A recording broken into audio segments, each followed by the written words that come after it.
TTM Online TV subscribe गरिदिनुहोस्।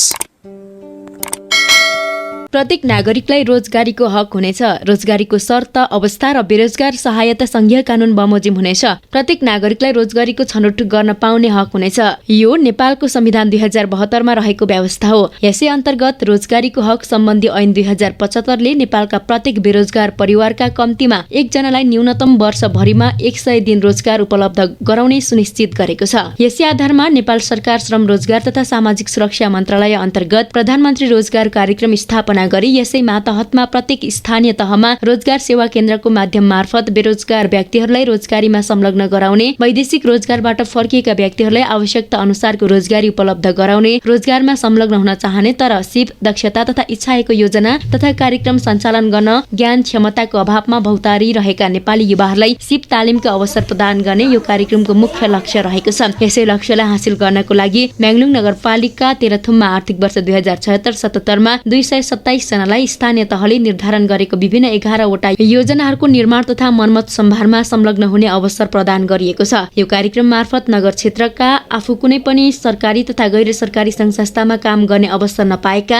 उद्योग धन्दा कल कारखानामा संलग्न हुने अवसर नपाएका तथा आफ्नै कृषि, पशुपालन तथा व्यापार व्यवसाय सञ्चालन गरेर स्वरोजगार बन्ने अवसर नभएका परिवारहरूलाई यस कार्यक्रममा काम गर्ने अवसर प्रदान गरेको म्याङ्लुङ नगरपालिकाका प्रमुख सञ्जय कुमार तुम्बाहाङफेले बताउनुभयो। प्रधानमन्त्री रोजगार कार्यक्रम अन्तर्गतका विदेशबाट आएका बेरोजगार भएका र यहाँ स्थानीय तहमै पनि बेरोजगार भएर बस्नुभएकाहरूलाई चाहिँ नि रोजगारीमूलक योजना, कृषि, उद्यम, व्यापार अथवा सबै ठाउँमा संलग्न गरेर चाहिँ नि नेपाल सरकारले तोकेको नर्म्स अनुसार 570 रुपियाँको पर डेको हिसाबले हामीले उहाँहरूलाई चाहिँ कार्य सञ्चालन गरेका छौँ गत वर्षमा। र आगामी वर्षमा प्रधानमन्त्री स्वरोजगार कार्यक्रम अन्तर्गतको चाहिँ हामीलाई बजेट निकै परिमार्जित भएर चाहिँ निकै रकम आएको छ। अब हामीले आगामी वर्ष 77-78 मा चाहिँ नि सङ्घीय सरकारबाट आएको बजेट, त्यस पछाडि चाहिँ हामी स्थानीयले पनि त्यहाँनिर विनियोजन गरेको बजेटबाट हामीले तल स्थानीय तहमा चाहिँ प्रत्येक योजनामा, त्यस पछाडि उद्यमीहरू नभएका, त्यस पछाडि कुनै पनि सरकारी सर्भिसमा इन्भल्भ नभएका, सङ्घ संस्थामा इन्भल्भ नभएकाहरूलाई चाहिँ तिनीहरूलाई लक्षित गरेर हामी कार्यक्रमहरू सञ्चालन गर्छौँ। बाटो, त्यसपछि कुलो, उद्योग, त्यस पछाडि कृषिमा प्राथमिकता दिएर चाहिँ सञ्चालन गर्ने लक्ष्य राखेको छ।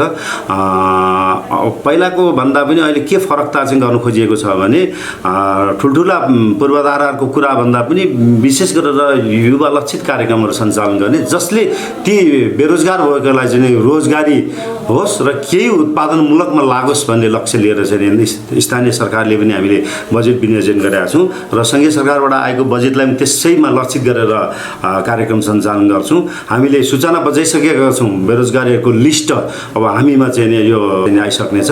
त्यो कस्तो खालको लिस्ट हुन्छ भने चाहिँ जसले नेपाल सरकारसँग चाहिँ संलग्न भएको सङ्घ संस्थामा अथवा निजामती सेवामा अथवा कुनै पनि सङ्घ संस्थाबाट चाहिँ इन्भल्भ नभएका अथवा कुनै पनि ठाउँ चाहिँ केही पनि नभएका, विदेशबाट आएर बेरोजगार भएर बस्नुभएका, पढेर बेरोजगार भएका बस्नुभएका युवाहरूलाई चाहिँ लक्षित गरेर यो कार्यक्रम राख्छौँ, जसले गर्दाखेरि यहाँनिर करिब हामी चाहिँ 300-400 जनालाई चाहिँ रोजगारी 100 दिनको रोजगार यो वर्ष 77 एक युवाबाट 100 दिनको रोजगार पारिश्रमिक करिब 57-58 हजार पुग्छ होला।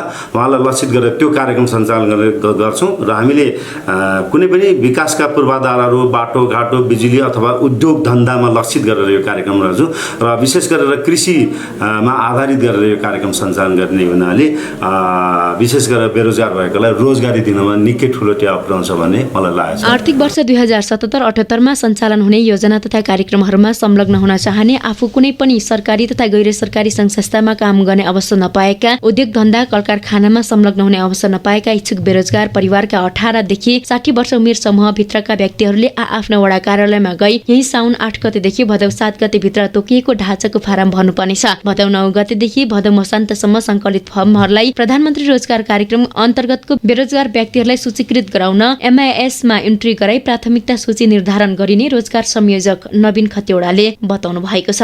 म्याङ्लुङ नगरपालिका तेह्रथुममा प्रधानमन्त्री रोजगार कार्यक्रम अन्तर्गत नेपाल सरकार श्रम रोजगार तथा सामाजिक सुरक्षा मन्त्रालय मार्फत प्राप्त भएको सशर्त अनुदान अन्तर्गत हामीले जम्मा 11वटा योजनाहरू सम्पन्न गरेका छौँ, जसमा प्रत्येक वार्डमा समेट्ने गरी प्रत्येक वार्डलाई समेट्ने गरी प्रत्येक वडाहरूमा रु 1,50,000 बराबरका साना आयोजनाहरू सञ्चालन गर्ने, जसमार्फत चाहिँ सम्बन्धित वार्डमा सम्बन्धित वडावासीहरूको आम्दानीको स्तरमा प्रत्यक्ष रूपमा असर पर्ने गरी सहयोग पुग्ने गरी प्रत्यक्ष रूपमा आम्दानीको स्तरमा सहयोग पुग्ने गरीका आयोजना सञ्चालन गर्ने हिसाबले काम गरिएको छ। अलि बढी सिँचाइ कुलोमा हामी संलग्न भएका छौँ। बाँकी हामी सडक मर्मत, सडकको ड्रेन खन्ने, सोलिङ गर्ने जस्ता काममा पनि हामी संलग्न भएका छौँ। हामीले आर्थिक वर्ष 2076-77मा जम्मा 11वटा योजनामा काम गर्ने सिलसिलामा 227 जना बेरोजगार म्याङ्लुङ नगरका बेरोजगार व्यक्तिहरूलाई रोजगारमा संलग्न हुने अवसर दिएका छौँ। प्रधानमन्त्री रोजगार कार्यक्रम नेपालको रोजगारी सम्बन्धी ऐनले कम्तीमा 100 दिन रोजगारी दिने अवसरको कुरा गरेको छ, तर पनि बजेट एकदमै कम, न्यून बजेट भएका कारण, स्थानीय तहबाट पनि बजेटको व्यवस्था मिलाउन नसकेका कारण, सँगसँगै धेरैभन्दा धेरै माग, धेरैभन्दा धेरै योजनाहरूको चाहिँ चाङ लागेका कारणले गर्दाखेरि हामीले चाहिँ यो सङ्ख्यामा रोजगारी दिन सकेनौँ। त्यसको मतलब 1241 जना मान्छे बेरोजगार व्यक्तिहरूले साथीहरूले आवेदन भर्नुभएको थियो। 1241 मध्ये 856 जना मात्रै रोजगार सूचना केन्द्र भन्ने छ त्यो EMIS सिस्टममा उहाँहरू चाहिँ सूचीकृत हुन सफल हुनुभयो। अरू साथीहरू चाहिँ कतिपय साथीहरूको डकुमेन्ट पुगेन, कतिपय साथीहरूको उमेरको हद पुगेन, त्यो हिसाबले पनि उहाँहरू समेटिन सक्नु भएन। जम्मा तेह्रथुम जिल्लाको म्याङ्लुङ नगरपालिकामा 1241 जनाले आवेदन भर्नु भएको छ विभिन्न वार्डमा। तीमध्ये 856 जना EMISमा बेरोजगार व्यक्तिमा सूचीकृत हुनुभएको छ। त्यसपछि वार्डमा सङ्कलन भएका आवेदनहरूमध्ये हामीले सूचीकृत गरेका 856 र काममा संलग्न हुन चाहिँ हामीले 227 जनालाई मात्रै अवसर दिन सक्यौँ। किन भन्दा बजेटको समस्या, योजनाहरू धेरै, यी सबै कुराले गर्दाखेरि हामीले कमभन्दा कम मान्छेलाई मात्रै काममा संलग्न हुने अवसर दियौँ। त्यसमा पनि प्रधानमन्त्री रोजगार कार्यक्रमको मकसद अनुसार चाहिँ विभिन्न इन्ट्रेस्ट अनुसार आफ्नो चाहना क्षेत्र अनुसार चाहिँ को मान्छे केमा काम गर्न चाहन्छ त्यस्तो कुराहरू पनि छ। जस्तै चाहिँ कुनै मान्छेले कुनै विषयमा दक्षता राख्छ त उसले त्यो विषयमा उसको आफ्नो स्किल छ, योग्यता क्षमता राख्दछ, तर चाहिँ अब त्यो काम चाहिँ हामीले क्रिएट गर्न सकेनौँ। यो प्रधानमन्त्री रोजगार कार्यक्रममा हामीले मात्रै के गर्न सक्यौँ त भन्दाखेरि पूर्वाधारका काम निर्माण गर्ने, पूर्वाधारका संरचनाहरू बनाउने काम मात्रै गर्न सक्यौँ। हामीले उद्योग प्रवर्धनका कुराहरू, उत्पादनका कुराहरू, कृषि, पशुपालन जस्ता कुराहरूमा रोजगारमा संलग्न हुने साथीहरूलाई हामीले सहभागी गराउन सकेनौँ। यो कार्यक्रमको मकसद अनुसार, यो कार्यक्रमको कन्सेप्ट अनुसार चाहिँ समग्र उत्पादन र प्रविधिमा उत्पादनमा कसरी जोड्न सकिन्छ जनतालाई भन्ने खालको कार्यक्रम हो। तर पनि अहिले हामी उत्पादन हुनु पूर्व उत्पादनका लागि चाहिने पूर्वाधार निर्माणमै हामी जुट्नु परेको स्थिति छ। म यो कुरा जानकारी गराउन चाहन्छु। हाम्रो म्याङ्लुङ नगरपालिकामा प्राप्त जम्मा 27 लाख सशर्त अनुदान लकडाउनकै टाइममा पनि अनुदानहरू प्राप्त भएको थियो। तथापि कतिपय स्थानीय तहमा चाहिँ अब अलिक लकडाउन कोरोना सङ्क्रमण चाहिँ अलि बढी सङ्क्रमित क्षेत्र भएका कारणले गर्दाखेरि 100% योजनाहरू सम्पन्न हुन सकेनन्। तर तेह्रथुमको म्याङ्लुङ नगरपालिकामा नगर कार्यपालिकाले निर्धारण गरेका जम्मा 11वटा योजनामा 11वटा योजनाहरू कार्य सम्पन्न हुन सकेका छन्। तथापि कार्य सम्पन्न हुने सवालमा हामीले जति पनि काम गर्नुपर्थ्यो, योजनाहरूको क्वालिटी मेन्टेन गर्ने सवालमा, गुणस्तरीय योजना सम्पादन गर्ने सवालमा भोलिका दिनमा पनि हामीले हिजो गरेका कामहरू चाहिँ डीको रूपमा रहन् भन्ने सन्दर्भमा चाहिँ केही कमी कमजोरी छन् भन्ने कुरा म व्यक्त गर्न चाहन्छु। जस्तै निर्माणको सवालमा हाम्रो प्रधानमन्त्री रोजगार कार्यक्रम अन्तर्गत चाहिँ श्रमिक साथीहरूले स्थानीय तह मार्फत पाउने भनेको सशर्त अनुदानबाट श्रमको पारिश्रमिक मात्रै हो। बाँकी मेटेरियलहरू जस्तै तपाईँको चाहिँ सोलिङ गर्नु छ भने ढुङ्गा खरिद गर्ने कुराहरू, निर्माण गर्नु छ भने अरू निर्माण सामग्री तयार गर्ने कुराहरू त्यो स्थानीय तहको बजेट मार्फतै व्यवस्था हुनुपर्छ। हाम्रो म्याङ्लुङ नगरपालिकामा गत वर्ष त्यो चिजको प्रबन्ध मिलाउन हामीले भ्याएनौँ, सकेनौँ, छुट्यो।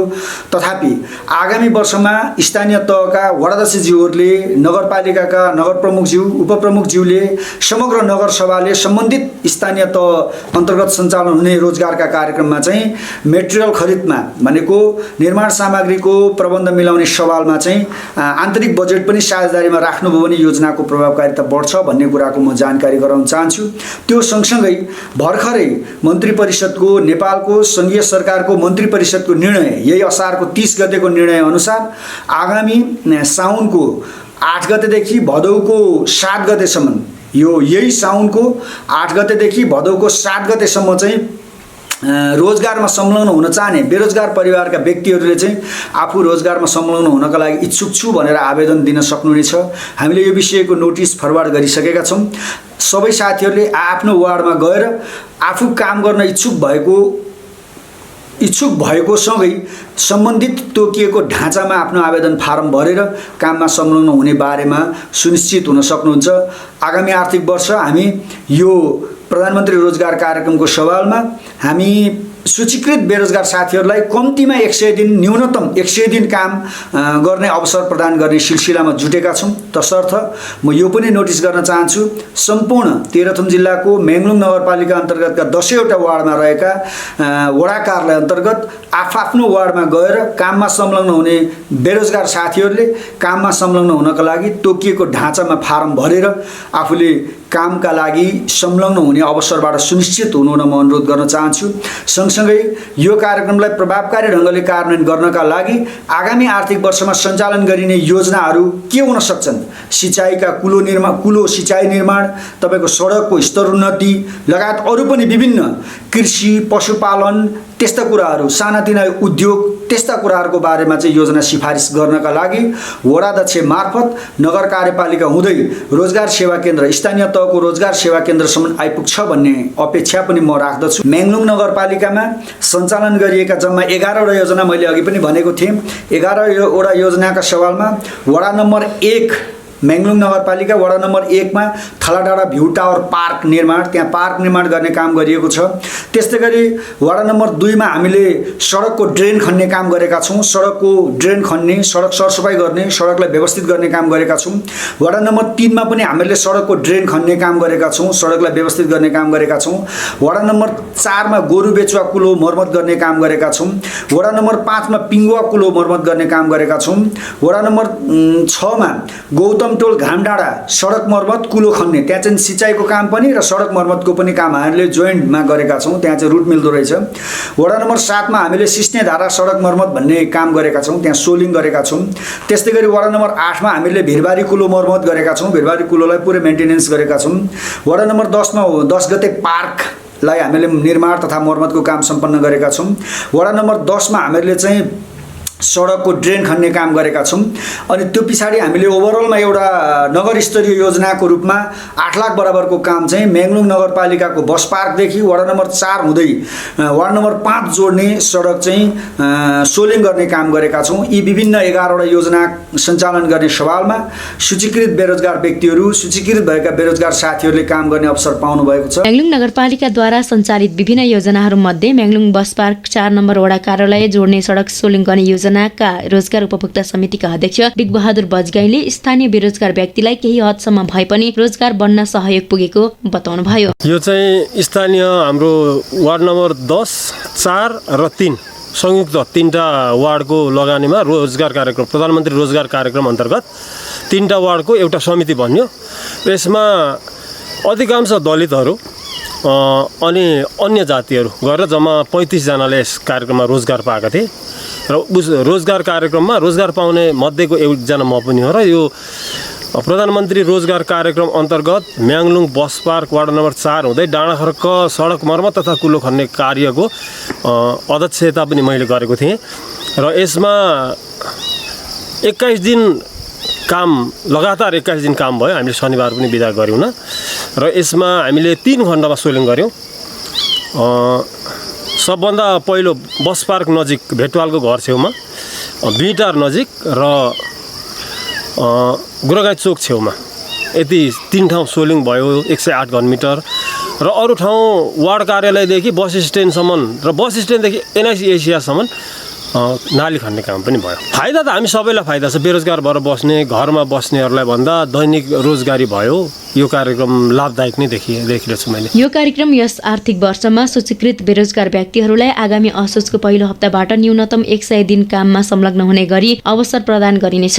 स्थानीय तहबाट छनौट भएका आयोजनाहरू मार्फत नगरवासीहरूको आमदानीको स्तर वृद्धि गर्न सक्ने कृषि उत्पादन, पशुपालन लगायतका क्षेत्रको प्रवर्धनको लागि सिँचाइ, कुलो निर्माण, वर्षातको पानी सङ्कलनका लागि पोखरी निर्माण, स्थानीय सडक मर्मत, खानेपानी आयोजना निर्माण तथा मर्मत, स्थानीय तहद्वारा सञ्चालन गरिने औद्योगिक ग्राम निर्माण, स्थानीय पर्यटन प्रवर्धन अन्तर्गत पार्क निर्माण तथा खेलमैदान निर्माण लगायतका क्षेत्रमा काम गरिने भएको छ।